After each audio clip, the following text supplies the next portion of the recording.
ছেলেটির যেমনি কথা ফুটল অমনি সে বললে, গল্প বলো। দিদিমা বলতে শুরু করলেন, এক রাজপুত্তুর, কোটালের পুত্তুর, সদাগরের পুত্তুর। গুরুমশাই হেঁকে বললেন, ৩ ৪ 12। কিন্তু তখন তার চেয়ে বড় হাঁক দিয়েছে রাক্ষসটা। হাউ মাউ খাউ, নামতার হুঙ্কার ছেলেটার কানে পৌঁছয় না। যারা হিতৈষী তারা ছেলেকে ঘরে বন্ধ করে গম্ভীর স্বরে বললে, ৩ ৪ 12 এটা হলো সত্য। আর রাজপুত্তুর, কোটালের পুত্তুর, সদাগরের পুত্তুর ওটা হলো মিথ্যে। অতএব ছেলেটির মন তখন সেই মানস চিত্তের সমুদ্র পেরিয়ে গেছে, মানচিত্রে যার ঠিকানা মেলে না। ৩ ৪ 12 তার পিছে পিছে পাড়ি দিতে যায়, কিন্তু সেখানে ধারাপাতের হালে পানি পায় না। হিতৈষী মনে করে নিছক দুষ্টামি। বেতের চোটে শোধন করা চাই।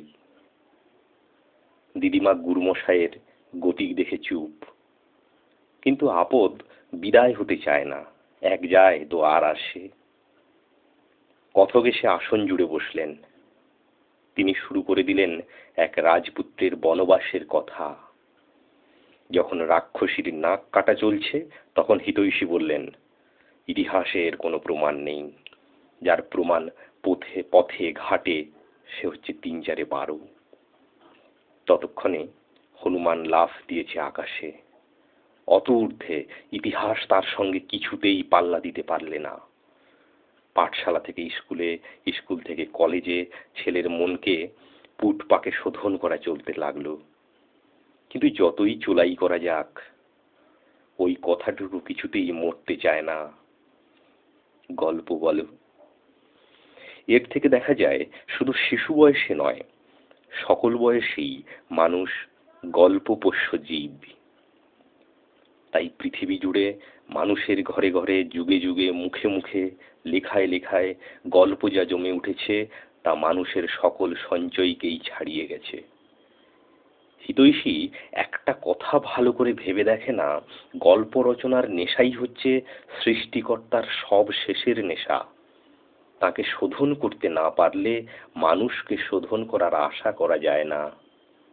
একদিন তিনি তার কারখানা ঘরে আগুন থেকে জল, জল থেকে মাটি গড়তে লেগে গিয়েছিলেন।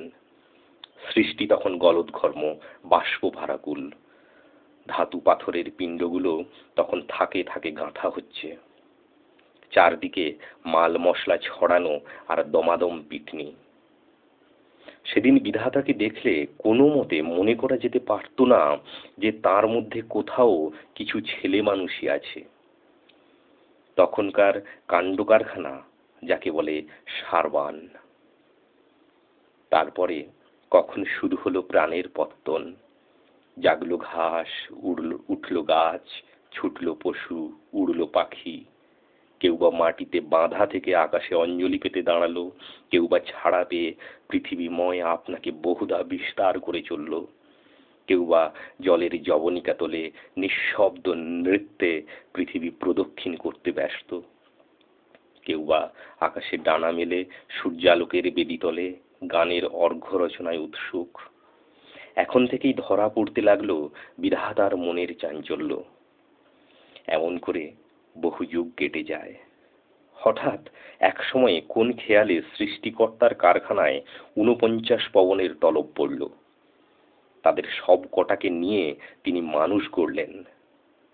এতদিন পরে আরম্ভ হলো তাঁর গল্পের পালা।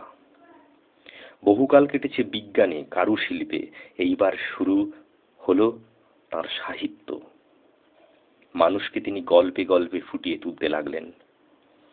পশু পাখির জীবন হলো আহার, নিদ্রা, সন্তান পালন। মানুষের জীবন হলো গল্প। কত বেদনা, কত ঘটনা, সুখ দুঃখ, রাগ বিরাগ, ভালো মন্দের কত ঘাত প্রতিঘাত, ইচ্ছার সঙ্গে ইচ্ছার, একের সঙ্গে দশের, সাধনার সঙ্গে স্বভাবের, কামনার সঙ্গে ঘটনার সংঘাতে কত আবর্তন। নদী যেমন জলস্রোতের ধারা, মানুষ তেমনি গল্পের প্রবাহ। তাই পরস্পর দেখা হতেই প্রশ্ন এই, কি হলো হে, কি খবর তারপরে? এই তারপরের সঙ্গে তারপরে বোনা হয়ে পৃথিবী জুড়ে মানুষের গল্প গাঁথা হচ্ছে। তাকেই বলি জীবনের কাহিনী, তাকেই বলি মানুষের ইতিহাস। বিধাতার রচা ইতিহাস আর মানুষের রচা কাহিনী, এই দুয়ে মিলে মানুষের সংসার। মানুষের পক্ষে কেবল যে অশোকের গল্প, আকবরের গল্পই সত্য তা নয়। যে রাজপুত্র 7 সমুদ্র পারে 7 রাজার ধন মানিকের সন্ধানে চলে, সেও সত্য। আর সেই ভক্তি বিমুগ্ধ হনুমানের সরল বীরত্বের কথাও সত্য, যে হনুমান গন্ধমাদনকে উৎপাটিত করে আনতে সংশয় বোধ করে না। এই মানুষের পক্ষে আওরঙ্গজেব যেমন সত্য, দুর্যোধনও তেমনি সত্য। কোনটার প্রমাণ বেশি, কোনটার প্রমাণ কম, সে হিসাবে নয়, কেবল গল্প হিসাবে কোনটা খাঁটি সেইটেই তার পক্ষে সবচেয়ে সত্য। মানুষ বিধাতার সাহিত্য লোকেই মানুষ। সুতরাং না সে বস্তুতে গড়া, না তত্ত্বে। অনেক চেষ্টা করে হিতৈষী কোনো মতেই এই কথা মানুষকে ভোলাতে পারলে না।